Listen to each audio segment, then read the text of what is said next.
भारत की आजादी के समय इंडियन नेवी बहुत कमजोर थी, लेकिन हमारी तटरेखा बहुत बड़ी थी। इसके लिए हमें जरूरत थी एक एयरक्राफ्ट कैरियर की जो हमारे जहाजों को उतरने की जगह दे सके। सेकेंड वर्ल्ड वॉर के समय ब्रिटेन ने एक एयरक्राफ्ट कैरियर बनाने की शुरुआत की थी जिसका नाम था HMS हरक्यूलिस। लेकिन इसके बनते बनते वर्ल्ड वॉर खत्म हो चुका था, जिसके बाद भारत ने इसे 1957 में ब्रिटेन से खरीद लिया और 1961 में इसको अपने हिसाब से मॉडिफाई करके अपने बेड़े में शामिल कर लिया और इसको नाम दिया INS विक्रांत का। INS विक्रांत ने 1997 तक भारत का साथ दिया। विक्रांत की भारत के साथ कई यादें जुड़ी हुई हैं, खास करके साल 1971 के युद्ध में पाकिस्तान के PNS गाजी को INS विक्रांत ने धूल चटा दी थी।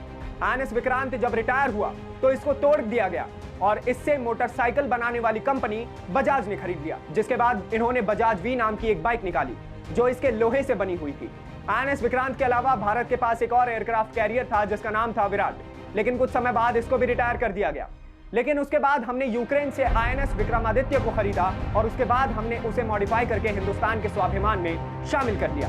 लेकिन एक एयरक्राफ्ट कैरियर हमारे लिए पूरी तरीके से संतुष्टि का पल नहीं हो सकता, क्योंकि हमारे एक ओर पाकिस्तान है तो वहीं दूसरी ओर चीन। इसलिए हमें दो एयरक्राफ्ट कैरियर की जरूरत तो निश्चित ही थी। इसलिए हमने शुरू किया INS विक्रांत को बनाना। लेकिन ये वो पुराने वाला विक्रांत नहीं है, बस इसका नाम वही है।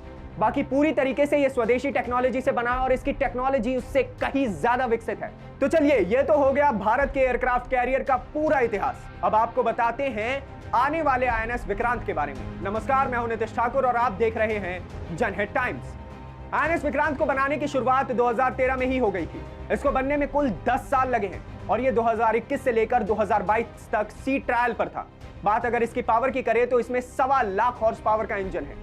इसे कोचिन शिपयार्ड लिमिटेड ने बनाया है। साथ ही ये भारत का सबसे बड़ा शिपयार्ड लिमिटेड है जो बड़े बड़े जहाजों को बनाता है। INS विक्रांत की लंबाई 860 फीट है, इसकी चौड़ाई 203 फीट है और इसकी ऊंचाई 84 फीट है।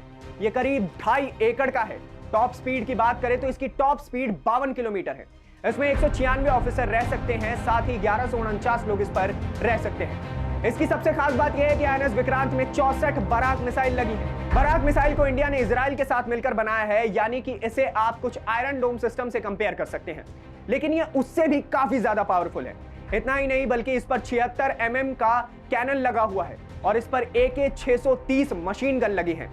तो मतलब इतना तो है कि अपने आप में यह बिग बीस्ट है और इस पर हमला करके इसको खत्म करना बिल्कुल ही मुश्किल नहीं, नामुमकिन हो जाता है। ये तो बात हो गई हमारे देश के एयरक्राफ्ट कैरियर्स की, लेकिन अब एक नजर विदेशों पर भी डाल लेते हैं और जानते हैं कि कौन कौन से देश हैं जिनके पास एयरक्राफ्ट कैरियर्स हैं। सबसे ज्यादा एयरक्राफ्ट कैरियर्स अमेरिका के पास है, जिनकी कुल संख्या 11 है।